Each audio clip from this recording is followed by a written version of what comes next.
மக்களை வணக்கம். நான் உங்கள் கோடங்கி. திட்டமிட்டபடி டெல்லியிலேருந்து மங்களூர் போய் மங்களூர்லேருந்து உடுப்பிக்கு போய் உடுப்பியில் கொல்லூர் மூகாம்பிகை கோயிலில் தரிசனம் முடிச்சுட்டு, அந்த கோயிலுக்கு ஒரு ஐதீகம் இருக்குது. சட்டை இல்லாமல் தான் போனோம். எப்படி திருச்செந்தூரில் போனோமோ அந்த மாதிரி சட்டை இல்லாமல் தான் போனோம். ஸோ அது மாதிரி சட்டை இல்லாமல் போயிட்டு மேலே ஒரு ரெட் கலர் ஒரு சால்வை போட்டுக்கிட்டு போயிட்டு அவர் 1 கிலோ 600 கிராம் கிட்டத்தட்ட 1.5 கிலோவுக்கு மேலே ஒரு வெள்ளி வாள் அந்த கோயிலுக்கு காணிக்கையாக பரிசீலித்து விட்டு அப்புறம் அவரே கார் ஓட்டிகிட்டு வந்தார் அப்படின்னு தகவல்லாம் உங்களுக்கு தெரியும், பார்த்துருப்பீங்க. அந்த சம்பவம் அங்கே நடந்துக்கிட்டு இருக்கும்போது தமிழ்நாட்டில் ஒரு பெரிய பரபரப்பு. சேலத்தில் மணிகண்டன் என்பவர் மீது ஒரு பெரிய குற்றச்சாட்டு உருவாயிருக்கு. இந்த மணிகண்டன் யார் அப்படின்னா தாவேக்காவை சேர்ந்த ஒரு நிர்வாகி. இந்த தாவேக்காவை சேர்ந்த இந்த நிர்வாகி மீது என்ன குற்றச்சாட்டு அப்படின்னா பாலியல் புகார் தான். வேற என்ன வரும்? மோசடி புகார் வரணும், பஞ்சாயத்து பண்ணுற புகார் வரணும், பாலியல் புகார் வரணும். தாவேக்காவினர் மீது இப்போ தொடர்கதையாக அதுதான் நடந்துக்கிட்டு இருக்கு. இப்போ இந்த மணிகண்டன் அங்கே லோக்கலில் ஏதோ ஒரு மளிகை கடை ஒன்று நடத்துகிறார் சின்னதாக. அந்த மளிகை கடைக்கு பொருள் வாங்க வருகிற பெண்கள்கிட்டலாம் வேறு ஏதாவது விஷயங்களை கூறி அவர்கிட்ட ரொம்ப நாட்களாகவே இது ஒரு திருட்டு வேலை பார்த்துருக்கார். கணவனால் கைவிடப்பட்ட பெண்கள், கணவர் இறந்து போன பெண்கள், அப்புறம் வறுமையில் இருக்கிற பெண்கள், இவங்களெல்லாம் குறிவைத்து ஒரு பெரிய டார்கெட் நெட்வொர்க்காக அவர் அந்த வேலையை பார்த்துருக்காரு. ப்ளஸ் தான் அனுபவித்தது மட்டும் இல்லாமல் வேறு சிலருக்கும் அந்த பெண்களை அவர் கட்டாயப்படுத்தி எப்படி மிரட்டி உருட்டினா வீடியோ எடுத்து வச்சு. இது நான் சொல்லும் போது உங்களுக்கு ஒரு சம்பவம் ஞாபகத்துக்கு வரும். எஸ், பொள்ளாச்சியில் அதிமுக ஆட்சி காலத்தில் அதிமுக கட்சியின் முக்கிய நிர்வாகிகளாக இருந்த பலருடைய வாரிசுகள்லாம் சிக்குவாங்கன்னு எதிர்பார்த்தா யாரோ அதில் சம்பந்தப்பட்ட 3வது 4வது நிலையில் இருந்தவங்கலாம் பிடிச்சிட்டாங்க. அப்படியே ஒரு சிக்கலில் மாட்டின பார் நாகராஜ் அப்படின்னு சொல்லி ஒரு ஆளை கூட சமீபத்தில் நம்ம செங்கோட்டையன் சால்வை போட்டு சேர்த்துக்கிட்டாருனாங்க. அப்புறம் செங்கோட்டையன் எனக்கு இவர் யாருன்னே தெரியாதுன்னு சொல்லி எஸ்கேப் ஆயிட்டாரு. அது மாதிரி பொதுமக்கள்கிட்ட பணத்தை வசூல் பண்ணி ஏமாத்திட்டு ஓடி போய் தலைமறைவாக இருந்தவரையும் செங்கோட்டையன் தான் சால்வை போட்டு சேர்த்துக்கிட்டாரு. அப்புறம் அவர் யாருன்னே தெரியாதுன்னு சொல்லிட்டாரு. அப்போ இந்த மணிகண்டன் இது தொடர்ச்சியாக கிட்டத்தட்ட ஒரு 50-60 பெண்களை பாலியல் ரீதியாக பயன்படுத்தி கொண்டு அதை வீடியோ எடுத்து வச்சு அவங்களே மிரட்டி பலருக்கும் அவர்களை அனுப்பி ஒரு பெரிய தொழிலாக, ஒரு மோசமான ஒரு தொழிலாக நடத்தி இருந்ததை ஒரு சில பேர் வெளியில் சொல்ல போய் ஒரு வீடியோக்கள்லாம் வெளியில் இப்போது பெரிய சலசலப்பும் உண்டாகி இருக்கிறது. ஆனால் காவல்துறை எந்த நடவடிக்கை எடுக்கவே இல்லை இப்போ வரைக்கும் அப்படின்னு நம்ம நினைச்சிட்டு இருக்கோம். ஆனால் நாம விசாரிக்கும் போது கிடைக்கிற தகவல் என்னன்னா, அந்த மணிகண்டனை காவல்துறை தனியாக ஒரு இடத்துல அழைத்து சென்று விசாரித்து வருவதாக சொல்லப்படுது. என்ன தனியாக விசாரிக்க வேண்டியிருக்கு? குற்றச்சாட்டு வந்துருச்சு, பெண்கள் புகார் கொடுக்குறாங்க, சம்பந்தப்பட்டவர் புகார் கொடுக்கும்போது ஆதாரங்கள் இருக்கும்போது கைது பண்ண வேண்டியது தானே. அது என்ன தனி விசாரணை? ரகசியமாக ஏன் விசாரிக்கிறீங்க? அவங்க மூஞ்ச மூடி வேற கூட்டு போவானுங்க, காட்ட மாட்டானுங்க, எவன் யாருன்னு காட்ட மாட்டானுங்க. ஏன்? அதாவது என்னன்னா, இவர்களுக்கு அப்பாவிகளை குற்றவாளிகளாக மாட்டுவானுங்க. காவல்துறையினுடைய மோசமான நடவடிக்கையில மிக முக்கியம் என்னன்னா, எதிர்கேள்வி கேட்காத நபர்கள், அப்பாவிகள், வறுமையில் இருப்பவர்கள், ஏன் இவங்களை பிடிச்சிங்க, ஏன் இவங்களை அடிச்சிங்கன்னு கேட்கறதுக்கு ஆள் இல்லைன்னா அவர்களை பெரும் குற்றவாளிகளாக காட்டி உடனே அவங்க மேலே பல வழக்குகளை போட்டு போலீஸ் 4-5 பேர் பின்னாடி நிற்க அவர்களை குற்றவாளிகள்னு பத்திரிகையில் ஃபோட்டோலாம் கொடுப்பாங்க. ஆனால் இந்த மாதிரி திருட்டு பசங்க, பாலியல் ரீதியாக பிரச்சனை பண்ணுறவனுங்க, அயோக்கிய பசங்க, இந்த தற்குறி நாய்களை காட்ட மாட்டானுங்க, ஃபோட்டோவே காட்ட மாட்டானுங்க. இது எவ்வளோ பெரிய அயோக்கியத்தனம்! இப்போ அந்த மணிகண்டன் என்பவர் மீது கட்சி இது வரைக்கும் நடவடிக்கை எடுக்கல. இது என்ன கட்சி? இது கட்சியா கன்றாவியான்னு தெரியல. இது மட்டும் இல்லைங்க, இது ஒரு சம்பவத்தினால் மட்டும் நான் இந்த வார்த்தையை நான் பயன்படுத்தல. கடந்த தேர்தலுக்கு முன்பாக வேட்பாளர் அறிவிக்கிறாங்க. வேட்பாளர் அறிவிக்கிறது முன்னாடி தேர்தல் பிரச்சாரத்திலே பார்த்தீங்கன்னா ஒரு மாவட்ட செயலாளர் ஒரு கட்சியில் மாவட்ட செயலாளர் போஸ்ட் எவ்வளோ பெரிய போஸ்ட். அந்த மாவட்ட செயலாளர் மகளிர் அணியை சேர்ந்த ஒரு நிர்வாகி வீட்டுக்கு நடுராத்திரி 12 மணிக்கு போறாரு. கேட்டால் நாங்கள் டிஸ்கஸ் பண்ண வந்தோம், டிஸ்கஸ்ன்றார். என்ன கன்றாவி டிஸ்கஸ்ரா ராத்திரி 12 மணிக்கு? அந்த குடும்பத்தார் கையும் களமா பிடிச்சி செம்ம அடி அடிச்சு துரத்தி விட்டாங்க. ஆனால் அந்த நிர்வாகி மீது எந்த நடவடிக்கையும் இல்லை. இன்று வரை அவர் அந்த கட்சியில் தான் இருக்கார். நடராஜி 12 மணிக்கு ஏண்டா போனோன்னு கேட்கவே இல்லை. இதெல்லாம் தேர்தலுக்கு முன்னாடி. சரி, தேர்தல் வந்துருச்சு, தேர்தலில் வேட்பாளர் அறிவிக்கிறாரு. வேட்பாளர்கள் மீது பல பேர் மீது இந்த பாலியல் புகார் பிரச்சனை எல்லாம் இருக்கு. அதில் நிறைய இருக்கு. ஒன்று எக்ஸாம்பிள் மட்டும் சொல்கிறேன். பூந்தமல்லி வேட்பாளர் குட்டி, அவர் பேர் ஏதோ குட்டி, என்னமோ பிரகாசமா என்னமோ பேர், அவர் மீது பாலியல் புகார், திருவள்ளூரை சேர்ந்த சில பேர் புகார் கொடுக்குறாங்க, பெண்கள்லாம். வழக்கு பதிவே இல்லை. ஆனால் தேர்தலுக்கு கொஞ்சம் முன்னாடி அவர் மீது வழக்கு, கிட்டத்தட்ட ஒரு 4 பிரிவுகளின் கீழே அவர் மீது வழக்கு பதியப்படுது. ஆனாலும் அவர் மீது எந்த விதமான ஆக்ஷனும் எடுக்காத தூய சக்தி ஜோசப் விஜய் அவரை தேர்தலை நிப்பாட்டுறாரு. அவர் பூந்தமல்லியில் வெற்றி பெற்று விட்டார். அப்போ அவர் மீது வழக்கு போட்டவங்க கதெல்லாம் என்ன ஆகும்? பிரகாசம் என்கிற குட்டி திருவள்ளூர்ல பாலியல் வன்கொடுமை வழக்கு அவர் மேல வந்து பதியப்பட்டது. அந்த பதியப்பட்ட வழக்குல கிட்டத்தட்ட 6 பிரிவுகளின் வழக்கு. அதுவும் அவர் யாருக்கு தொல்லை கொடுத்திருக்காருன்றீங்க? பாலியல் ரீதியா பிரச்சனை யாருக்கு கொடுத்தாருன்னு அவர் மீது வழக்கு பதியப்பட்டிருக்கு தெரியுமா? புசி ஆனந்த் கலந்து கொண்ட, தாவேகா பொதுச் செயலாளர் புசி ஆனந்த் கலந்து கொண்ட ஒரு நிகழ்ச்சியில கலந்து கொண்ட தாவேகா மகளிர் அணியை சேர்ந்த நிர்வாகிகளுக்கு பாலியல் துன்புறுத்தல் கொடுத்தாரு. எப்பேற்பட்ட கட்சிரா இது அப்பா சாமி, இல்ல உலகமகா கட்சி இல்லையா இது? ஸோ அந்த நிர்வாகி வந்து அவர் வந்து தேர்தலில் நிற்கிறார், தேர்தலில் நின்று வெற்றியும் பெறுகிறார். இப்போ எம்எல்ஏ அவர். அப்போ அந்த 6 பிரிவில் போட்ட வழக்கு என்ன ஆகும்? அவ்வளோதான், தூசி தட்ட மாட்டானுங்க. இது மாதிரியான பல பேரை உள்ளடக்கிய கட்சியாக இருக்கிறது. அப்புறம் இன்னொன்று பார்த்தீங்கன்னா, இப்போ வந்து நம்ம கிண்டி ஆலந்தூர் கிட்ட வீட்டுக்குள்ள ஒரு பெண்மணி தூங்கிட்டு இருக்காங்க, கணவர் இல்லை, வீட்டுக்குள்ள பெண்மணி தூங்கிட்டு இருக்காங்க. திடீர்னு ஒருத்தன் உள்ள போயிடுறான். போய் அவனை வந்து அந்த பெண்மணியை பாலியல் ரீதியாக துன்புறுத்துறான். அவங்க சத்தம் போட அவன் தப்பிச்சு ஓடும்போது பிடிக்கிறாங்க. பிடிச்சி இப்போ வந்து அவனை கைது பண்ணியிருக்காங்க. யாரா அவன் விசாரிச்சு பார்த்தா அவன் தாவேக்காவை சேர்ந்த நிர்வாகி தினேஷ் நம்ம பேர். அவங்க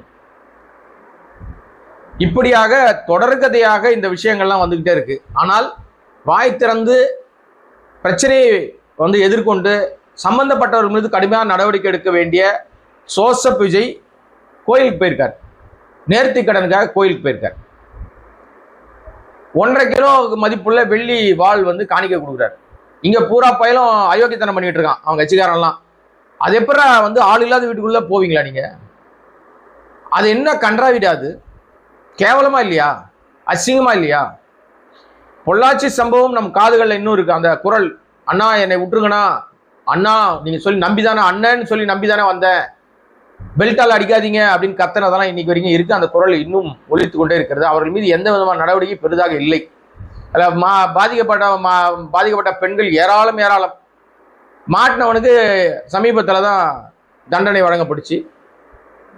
இப்போ இந்த பொள்ளாச்சியை மிஞ்சுகிற அளவுக்கு சேலத்தில் சம்பவம் நடந்திருக்கே, மணிகண்டனை என்ன பண்ண போறீங்க? தாவேக அரசு என்ன பண்ண போகுது? இப்பதான் வந்து சிங்கப்பெண் அதிரடி படைன்னு அறிவிச்சாரு. ஒரு பெண்ணுக்கு பாதிப்பென்றாலும் என்னால் தாங்க முடியாது அப்படின்னு அள்ளி விட்டாரு ஸ்டேஜில். அப்படியே பயங்கரமாக சீன்லாம் போட்டு வைப்ரேஷனில் அப்படியே வைப் மோடில் அப்படியே பாட்டெல்லாம் போட்டு பிஜிஎம்லாம் போட்டு ஒரு மனுஷனை, ஒரு டிரைவரை உள்ளே உட்கார வச்சு, போலீஸ் டிரைவரை உள்ளே உட்கார வச்சு 3 மணி நேரமாக அந்த வண்டியை மூடி விட்டு ஒரு வன்கொடுமை. அது ஆக்சுவலாக இது வந்து தனி மனித கொடுமை சம்பந்தமா விஜய் மீது, தாவேக அரசு மீது, அந்த காவல்துறை மீது நடவடிக்கை எடுக்கலாம். ஏன்னா ஒரு டிரைவரை 3 மணி நேரமா துணி வந்து விளக்குறாங்க. ஒரு ஜீப் வந்து சுத்திட்டே இருந்துச்சு, பாத்தீங்கன்னா தெரியும் உங்களுக்கு அந்த நிகழ்ச்சியில. அந்த ஜீப்பை வந்து அந்த துணி எடுத்த உடனே பாத்தீங்கன்னா உள்ள வந்து ஒருத்தர் உட்கார்ந்துருக்காருங்க டிரைவர் சீட்ல. அதை மூடி கிட்டத்தட்ட 3 மணி நேரமா இருக்காரு உள்ளுக்குள்ள. மூச்சு முட்டி இருக்காது அவருக்கு. எவ்வளவு பெரிய கொடூரம் பாத்தீங்களா? இதுக்கெல்லாம் வாய் திறக்காதவர் தான் நம்ம ஜோசப் விஜய். இப்ப இந்த பொள்ளாச்சி சம்பவம் மாதிரி இப்ப சேலத்தில் நடந்திருக்கு. இதுக்கு என்ன பண்ண போறாரு? இது எப்படி பதில் சொல்ல போறாரு? இது எப்படி அட்ரஸ் பண்ண போறாரு? முதல்ல இந்த சிங்கப்பெண் அதிரடி படையில முதல் கேஸே வந்து ஸ்ரீவைகுண்டம் கேஸ் தான். அந்த கேஸ் வந்து எம்எல்ஏ, அமைச்சர், மேலிடம் வரைக்கும் தெரியும். மேலிடத்துக்கு தெரிஞ்சுதான் நடக்குது. அதனால தான் வழக்கே இல்லை. அதில் 2 பேரை அரெஸ்ட் பண்ணியிருக்காங்க. அந்த 2 பேரும் கை காட்டுறது வந்து எம்எல்ஏவை, அந்த சரவணன் எம்எல்ஏ அவரை கை காட்டுறாங்க. சரவணன் எம்எல்ஏ கைதே பண்ண முடியாத லெவலில் இருக்காதா தகவல் வருது. அவர் வந்து ஆதவுக்கு வேண்டியவராக இருக்காராம். ஆதவுடைய லாட்ரி மாஃபியாவுக்கு துணை போறாரு. 1 நம்பர் 2 நம்பர் 3 நம்பர் லாட்ரி எல்லாம் ஒரு ஏரியாக்குள்ள வித்து லட்சமாக சம்பாதித்து ஒரு நாளைக்கு பல லட்ச ரூபாய் சம்பாதிச்சு அதை கல்லா கட்டக்கூடிய ஆளாக இருக்காராம். அப்புறம் அவர் மீது எப்படி ஆதவ் நடவடிக்கை எடுப்பார்? ஆனா இந்த ஆதவ் வந்து இப்ப ஊர் போராட்டங்கள்லாம் பாத்தீங்கன்னா நேர்மையாளர் மாதிரி, ரொம்ப அப்படியே ரொம்ப நல்லவர் மாதிரி, நாடகம் ஆடிட்டு இருக்காரு, பொய் வாயை திறந்தா. அப்ப இந்த இந்த மணிகண்டன் மீது அல்லதுன்னா அந்த ஆலந்தூர்ல உள்ள பூந்த ஒரு பன்னாட பரதேசி நாய் மீதெல்லாம் என்ன நடவடிக்கை எடுக்க போகுது இந்த தாவேக அரசாங்கம்? விஜய் பெண்களை பாதுகாக்கிற லட்சணம் இதானா? முதல்ல தாவேக ஆளுங்கிட்ட இருந்து தாவேக பெண் நிர்வாகிகளை காப்பாற்றணும் போல இருக்கு. அவனுக்குதான் மொத்த அட்ராசிட்டியும் பண்றானுங்க. வா மந்திரியை பார்க்க கூட்டு போறேன். இந்த தேர்தல் நேரத்திலே ஒரு பன்னாட ஒரு பரதேசி ஒன்று இருக்கு, இன்ஸ்டாலெல்லாம் தெரியும் உங்களுக்கு, அந்த பேர் சொல்ல விரும்பல நான். அந்த நாய் உன்னை விஜயண்ணா கிட்ட போட்டோ எடுக்க வைக்கிறேன்னு பல பெண்களை தவறாக பயன்படுத்தி இருக்கிறான்னு அப்பவே நிறைய ஆதாரங்கள் ஆடியோக்கெல்லாம் வந்துச்சு. ஆனா அந்த நாய் மேல எந்த நடவடிக்கை எடுக்கவே இல்லை. இப்படி ஏராளமான வழக்குகளை தினம் தினம் சந்தித்து கொண்டே இருக்கிற தாவேகா என்றைக்கு இதெல்லாம் நிறுத்தி கொள்ள போகிறதுன்னு தெரியல. அப்ப கட்சியும் சரியா நிர்வாகம் பண்ண தெரியல, ஆட்சியும் ஒழுங்கா நிர்வாகம் பண்ண தெரியல. ஆனா இந்த சீன் போடுறதுல மட்டும் மன்னரா இருக்காரு. எங்க போனாலும் கையெடுத்து கும்பிட்டுக்கிட்டு சீனை போட்டுக்கிட்டு. இன்னைக்கு இந்த கர்நாடகாவில் ஒரு போய் கொல்லூர் மூகாம்பிகை கோயிலுக்கு போனார்ல, அங்க ஒரு பெரிய சுவாரஸ்யமான ஒரு விஷயம் நடந்துச்சுங்க. அது என்ன நடந்துச்சுன்னா, அவர் போகும்போது இந்த புகைப்படங்கள்லாம் பார்த்தேன், எனக்கு ஆச்சரியமா இருந்தது. என்னடா இது, தாவேகா கட்சிக்காரன் அந்த கொடி போட்டுக்கிட்டு இருக்கான், ஆனா விஜய்க்கு கருப்பு கொடி காட்டிட்டு இருக்கானே, என்ன பிரச்சனையா இருக்கும் அப்படின்னு யோசித்தேன். அப்புறம் தான் விசாரிக்கும் போது தெரியுது, அங்க அந்த கர்நாடக ஒரு கட்சி ஒன்று இருக்கு, அந்த கட்சியை சேர்ந்தவர்கள் இந்த விஜய் அவர்களுக்கு எதிர்ப்பு தெரிவித்து கருப்பு கொடி காட்டியிருக்காங்க. அந்த கட்சியினுடைய கொடியும் பார்த்தீங்கன்னா சிகப்பு மஞ்சள் அந்த மாதிரி தான் இருக்கும். சிகப்பு மஞ்சள் சிகப்புன்னு அவர் ஏதோ சிகப்பு மஞ்சள் மட்டும் வச்சிருக்காங்க. அந்த கட்சி கடுமையான போராட்டத்தை செஞ்சு கருப்பு கொடிலாம் காட்டுறதுக்கெல்லாம் ரெடியாகி வந்திருக்காங்க. ஆனால் என்ன ஒரு விஷயம்னா, அவங்க வர்றதுக்கு முன்னாடி, அதாவது இவர் வருவதற்கு முன்பாகவே அந்த இடத்த விட்டு அவங்க எல்லாரையும் அப்புறப்படுத்திட்டாங்க போலீஸ். அதனால பெருசா ஒன்றும் பஞ்சாயத்துகள் பெருசா அங்கே ஒன்றும் நடக்கவே இல்லை. ஆனாலும் அங்க விஜய் ஒழிகன்னு அவங்க கோஷம் போட்டிருக்காங்க, விஜய்க்கு கருப்பு கொடி காட்டியிருக்காங்க. காரணம் என்ன? கர்நாடகாவில் ஏன் இது எதிர்ப்புனா, இவர் கர்நாடகாவில் தன்னுடைய செல்வாக்கை காட்டுவதற்காக அங்க போயிட்டு டிவிக்கேன்னு கத்தணும்னு சொல்லி பிளான் பண்ணியிருக்காரு. விஜய் எங்க போனாலும் அந்த கூச்சல் வருங்க, ஏன்னா ஒரு நடிகருங்க, அதனால கூச்சல் வரும். ஆனா அந்த மக்களுக்கு தமிழ்நாட்டில் என்ன லட்சணம் நடக்குதுன்னு தெரியாது. இங்க என்ன மக்கள் எல்லாம் ரோட்ல போராடிட்டு இருக்காங்கன்னு கர்நாடக மக்களுக்கு தெரிய வாய்ப்பு இல்லை. நடிகனை பார்த்துறாங்க, அதுவும் முதலமைச்சரா பாக்குறாங்களா, கொஞ்சம் கூச்சல் வரதான் செய்யும். அதனால இப்ப கர்நாடகாவில் போய் அவரு டி.கே. சிவகுமாருக்கு எதிராக அடுத்த தேர்தல் வரப்போகுது, போய் நிப்பாரா? ஆளை நிப்பாட்டுவாரா? பேன் இண்டியா ஸ்டாரா மாற போறாரா? கேரளாவில் ஏற்கனவே ரசிகர்கள் ஜாஸ்தி, அங்க போய் நிற்க வேண்டியதான. சினிமாக்காரன் அங்க என்ன மாதிரி லட்சணத்துல பார்ப்பாங்கன்னு தெரியுமில்ல. ஆக மொத்தம் விஜய் ஒரு காட்சி பொருளாக மட்டும் தான் பாக்குறாங்க, அவரை ஒரு ஆட்சியாளரா பார்க்கல யாருமே. காட்சி பொருளா பாக்குறாங்க, இவரும் அது மாதிரி தான் காட்சி பொருளாக தன்னை பொம்மை மாதிரி தான் காட்டிட்டு வராரு. நிர்வாகம் நடத்த தெரியல. இன்று வரை ஊடகங்களை சந்திக்காத ஒரு மனிதருக்கு அடையாளம் கொடுத்திருக்கிற தமிழ்நாட்டு மக்கள்ல 36% மக்கள், 34% மக்கள், அதுல பெரும்பகுதி மக்கள் இன்றைக்கு கண்ணீர் விட்டு கதறி கொண்டிருக்கிறார்கள்.